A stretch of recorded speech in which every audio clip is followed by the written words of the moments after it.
is this new term, self-efficacy? It's very simple. What I have already told you, that belief that I can do it.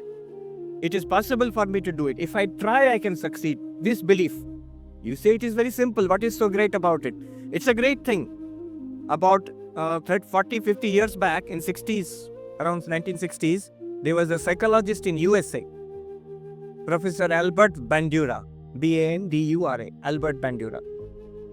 He developed this theory of self-efficacy. He gave the name self-efficacy. What is self-efficacy? It is the belief that I can face most challenges in life. It is the belief that I can face most challenges in life. You have all experienced it. Imagine, you have all passed class 10, class 12, you have all passed it. Imagine mathematics examination. A tough problem is there in mathematics. A tough, difficult problem is there in mathematics. Many students are there who will look at it, oh, it is out of syllabus, I can't do it. Move on to the next problem. And there are some who will look at the problem and they will say, let me try. I have solved similar problems, so let me try. This let me try and see whether I can do it. This is self-efficacy. This is self-efficacy. The belief in oneself that I can face the challenge in life. Those who have this self-efficacy, when they are faced with a challenging task, when they are faced with a difficult situation, they will not break down. They will not back away. They will not run away.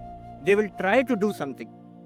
Those who do not have self-efficacy, they will, at the first sign of trouble, at the first sign of difficulty, I cannot do it. I cannot do it. It is too difficult. Out of the syllabus or whatever. Will not try at all. This makes a very big difference. In tough entrance examinations and all, psychologists have seen those who have self-efficacy, they will always score more. Not that they are more intelligent. It is just that they try. The others give up without trying also. So self-efficacy, I can. Self-efficacy is equal to I can. This is the first component of self-confidence. I can do it. Become Swami Vivekananda's messenger. Share the video with 3 of your friends.